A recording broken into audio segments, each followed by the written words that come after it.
It's Monday morning. Let's muse. August 17th, 2020. Good morning, everybody. Been reading two articles, what I could read until both the publications asked me to subscribe to their services for $30. And I thought, you know what? I have $1. I can spend $1. Wall Street Journal and Washington Post. Can I just read the article for $1? No.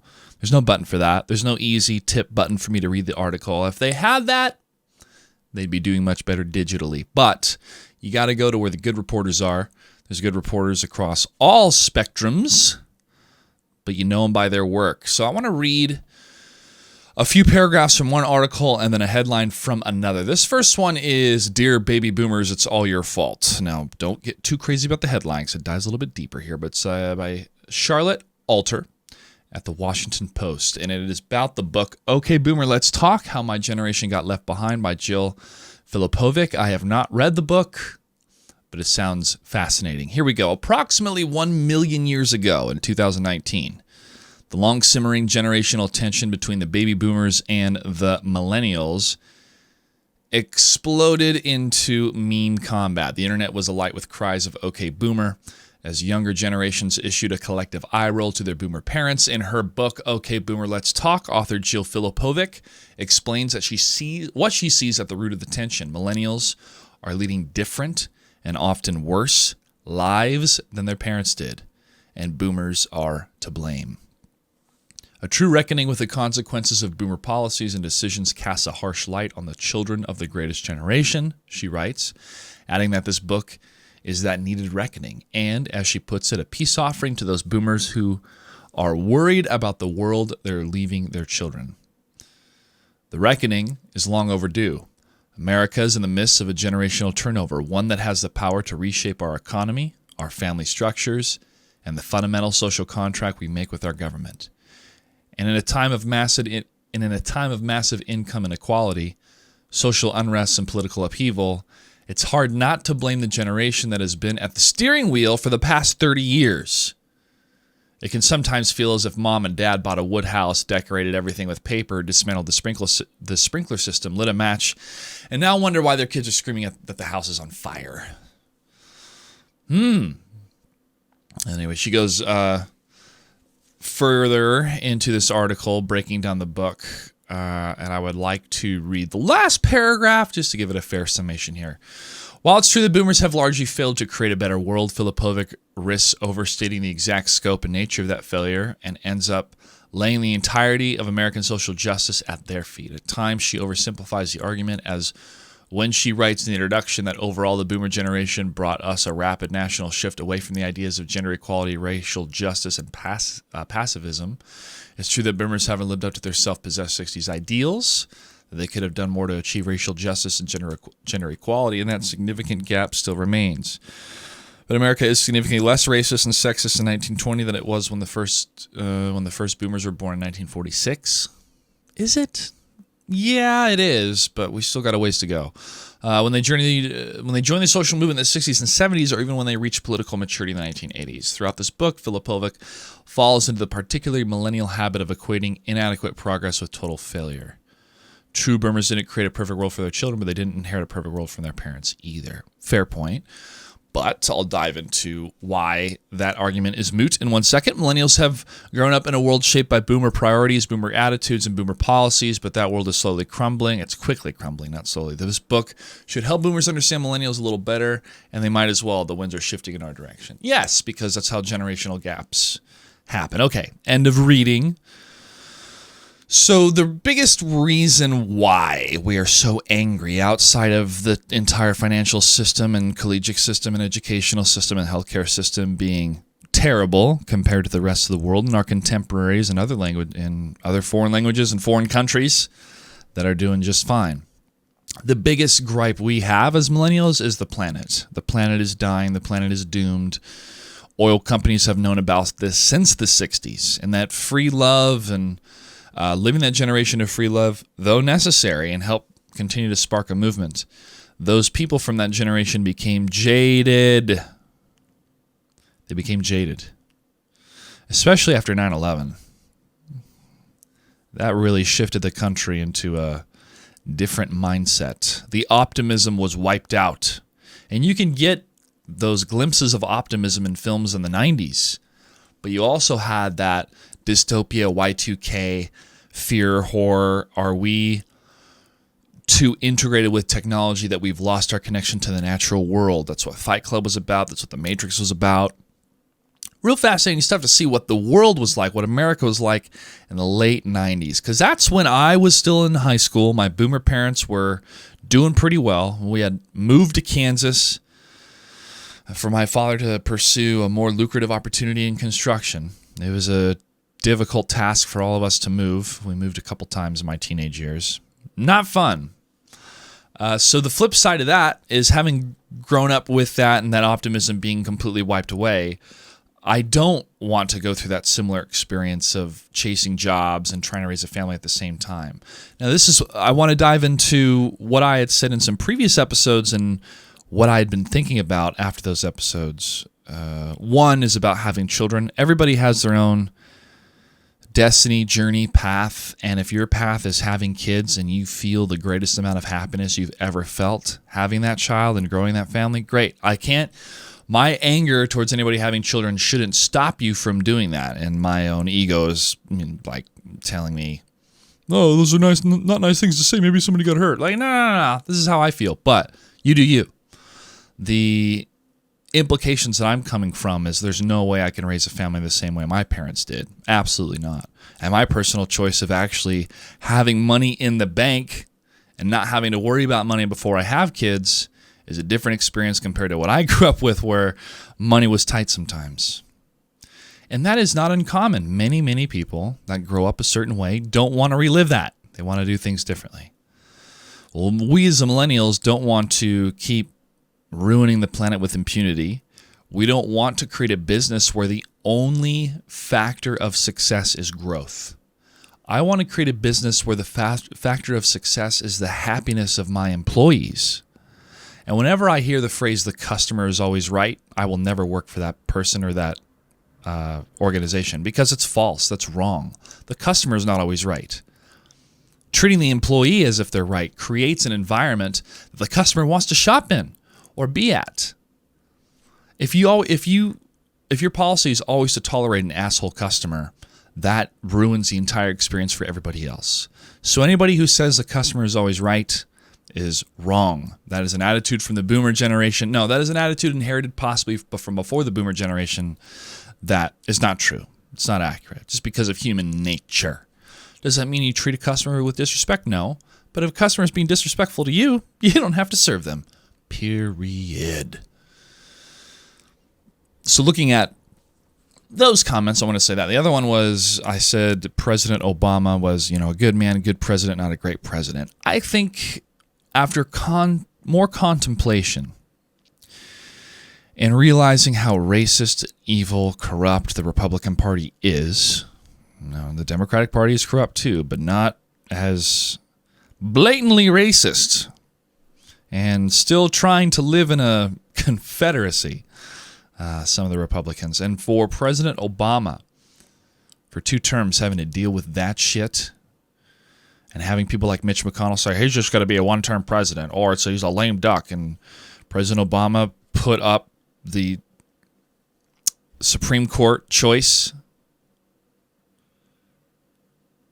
Was it Neil Gorsuch? And they stopped that from happening. It wasn't Neil Gorsuch, I forget. Somebody. So just the amount of racism he had to go through, the obstruction he had to go through, and what he was able to accomplish. The Affordable Care Act affects me every day by having affordable health care. It's not the best form of health care until we have health care for all, but it's a step in the right direction.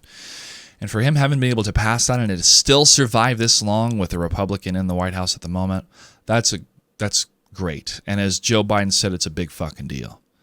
So I would like to change my previous statement and say that Barack Obama was a great president with the government he had to work with. And if we had a fair opposition that was willing to work with him to help the American people rather than tear down anything he wanted to do or try to do, you saw it. You see it on the Fox News reports where they make fun of him for using mustard on a hamburger and wearing a tan suit. And yet Mitch McConnell wore a tan suit a couple weeks ago. Nobody made a peep about it except one picture online. It was like, oh, hey, a tan suit. People were like, yeah, it's summer. Because that's how you normally treat a fucking human. So President Barack Obama, I think you were a great president, but I really wish that you would not have listened to Wall Street and that you would have done something totally different than let these failures of companies continue to survive and now are even in a worse financial state because of it. And I wish you would have stopped the wars and stopped expanding the wars that were happening on foreign soil. So from the measurement of a president in the office, definitely have some qualms. But for what he was able to accomplish with the bullshit he had to ride through, I tip my hat to him, and I'd love to share a beer with him any day. So I had those ideas on my mind for a little while after expressing myself in a couple episodes. So I'm glad you could humor me as we continue to change and evolve as humans, even if our opinions change as well, or our opinions become more distilled or more articulate. The other article, I'll just read the headlines. Wall Street Journal. Millennials slammed by second financial crisis fall even further behind. Yahoo Finance multi-generational survey on life during COVID-19 finds millennials most impacted. Yeah, we're hurting. And we're going to continue to be hurting until some things change. All right, that's for some of the real news, not the bad news, the real news. I am going to take a trip. I'm going to Oregon with some friends. We're going to, maintain the social distance and all that stuff. But we're going to get on some ATVs. I want to get out of the city. Well, I'm in a small town south of the city, but I wanted to get away from the neighborhoods and get out and about for a weekend. So I'll record my Monday musings ahead of time and release it on that Monday. I started to watch Doom Patrol. Oh my gosh. This show is great. It makes me miss Brendan Fraser, from the Mummy. The music is wonderful. The acting's awesome. The characters at first are like quirky and what are we doing with these guys? And now I care about all of them. I care about all the characters and what happens to them. Alan Tudyk the man is so talented. And I didn't even know he played the Joker in Harley Quinn in the Harley Quinn show until he started to play this Mr. Nobody in Doom Patrol. And I could recognize his voice, and I'm like, oh, are you telling me that Alan Tudyk also played the Joker? Because he plays Clayface. His Clayface is so funny. And he does. It's just amazing work by Alan Tudyk. And I first heard his name, and I first recognized his work from the movie I, Robot with Will Smith, where he played the robot with the motion capture and the voice. But yeah, shout out to Alan Tudyk, killing the game, doing such a good job. I think the success of DC Universe, which just charged me for another monthly subscription yesterday, I forgot to cancel. Well, I'm waiting for DC Universe to fold over into HBO Max. But yeah, Doom Patrol is phenomenal. Thank you to my friends that have recommended it. I am on episode 6 or 7, I believe, of the first season, and I'm definitely going to cruise all the way through season 1 and season 2, and I'll make a review video on my YouTube channel. I hope you tune into the Ghost of Tsushima full review. There are spoilers in it, but I am very, very proud with what Sucker Punch was able to accomplish with this game, and that I felt so motivated to unlock everything. So if you'd like to see some of the best gear sets and hear my thoughts and feelings on the full experience, make sure to check out that video as well. All right, so final thing I want to talk about in today's musings is the firings that happened at DC. It was heartbreaking, but there's a number of YouTube videos and analysts that broke it down very, very well, and realizing that if you sacrifice the current fans that you have, and Star Wars is guilty of this, DC is guilty of this, Marvel's guilty of this, any major media publication that had the majority of their fans being men in the 80s and 90s and early 2000s, these same companies wanted to grow. And so they wanted to in some ways, forsake the fans that brought them to where they are now and wanted to try to please everybody. This phrase of get woke, go broke, another way of saying it is trying to please everybody. And when you try to please everybody, you start pandering and using tokenism and all sorts of gaslighting that when you look at the character, when you look at the raw form of a character and what that character represents, when you change it up or say, oh, it doesn't matter that character is now overweight. Yeah, it does. In Marvel, it mattered that Thor gained weight because it was part of his emotional complex of what he was going through as a character. And it was like, oh, Thor's body positive now. I was like, no, Thor has a problem. He's eating his feelings. I thought it was a really good representation of people like, yeah, this is what happens when you get fat. You eat your feelings, you let go, you got to break yourself out of it. And if it can happen to Thor, it can happen to anybody. But obviously Thor wants to go back to his muscular form and be back in shape. And for people to say, oh, that's against being body positive, or oh, that's not right, that's why they stop buying comics. Where you're like, I'm sorry, I'm not going to condone this type of pandering or this type of forsaking the nature of the character in order to try to sell more comics. And the reason why get woke, go broke is phrased that way is because the people that are social advocates on Twitter don't buy stuff. That's been proven over and over and over again. Even with the sharing or hiring somebody to promote something on Twitter or to get ticket sales, it doesn't really work. Yeah, you get the retweets, you get the clicks, the likes, but that does not translate to dollars. So creating business decisions based off of the trends happening on Twitter, to the forsaking of characters or principles or narrative threads or to what fans liked previously, that's how you kill your business. I'm all for social justice and for people being treated fairly.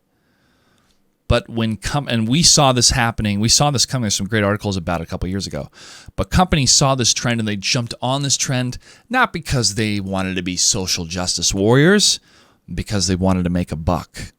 And the danger about that is if you don't like their product, then they could put on the table that, oh, you're sexist, or oh, you have a problem, or oh, you're this or you're that. It's like, no, I just don't like low quality stuff.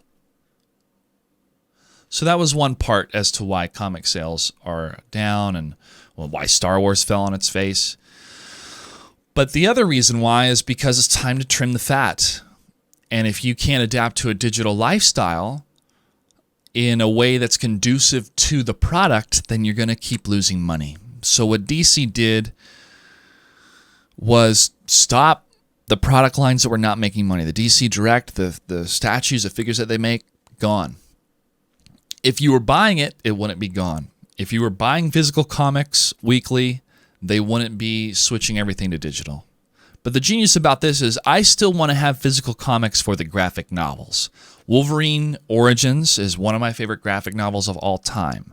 I remember I bought it as a gift for a friend of mine after I read it at a previous time because of how much I loved it. And being able to hold that graphic novel in your hands makes a difference. I don't mind digital comics. I've tried to jump into the Long Halloween a couple times on the DC Universe on my big screen, but it's just not the same. So for the weekly digital stuff, I'm down to dive in and see what's available, but for the big omnibuses or for the big graphic novels, something that I truly treasure, just like a film, I want it physically. If there's a book that I treasure, I want it physically. And if there's a comic book series that I treasure, I want it physically. And DC will still provide that. There were rumors about the sale of WB Games. I never heard anything from anybody officially on the inside. The only thing I saw was one or two articles, and then people jumped all over it. And I thought to myself, that doesn't seem to make much sense because they're doing really well. Their game sales are doing really well at WB Games. Well, at least Mortal Kombat is. The last Middle-earth game I played for 5 minutes, and I went, wow, this is terrible, and I turned it off. Sorry, Monolith, but yeah. Don't make Shelob into a woman, and stop feeling that you have creative free reign of the Lord of the Rings for all the side missions. It just doesn't work. It's weird. It's weird. The first one was awesome because it took place in a small amount of time, and showed more of the Rangers and the issues of men.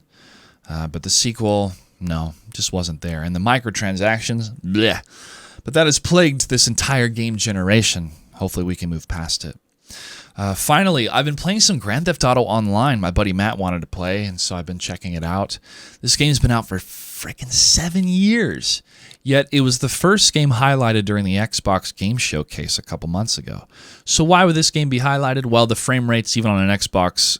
now I'm forgetting my acronyms for the Xboxes, but the One X, there's some frame rate drops compared to a PC. But if they annihilate those frame rate drops in the next console, cool. But again, you're playing a game at 7 years old. There are some good tips and tricks online. So what I'm going to do for my next J.Gray report that I'll record probably this Thursday and release Saturday is, hey, what Grand Theft Auto Online is like 7 years after the fact. But that's really the last game that I wanted to mess with. Maybe a couple more single-player games here and there until Cyberpunk comes out in the fall. Wow, it's already been 20-something minutes. Cool. Okay, folks. Well, thanks again, as always, for tuning into my musings. I like to express my opinion on some things, and it's way more efficient and necessary to do so on YouTube than with only 280 characters on Twitter. Check in on your neighbors. I'm skating real close to having to dive into my savings account.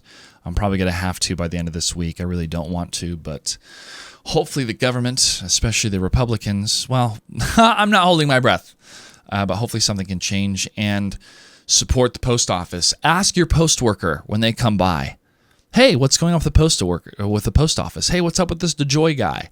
Because I talked to my postal worker. She's a very lovely person. And she's like, yeah, it's so messed up. It's so screwed up. So let's save the post office. Okay? All right. All right, folks. Thanks again. Take care of yourselves. I'll see you online.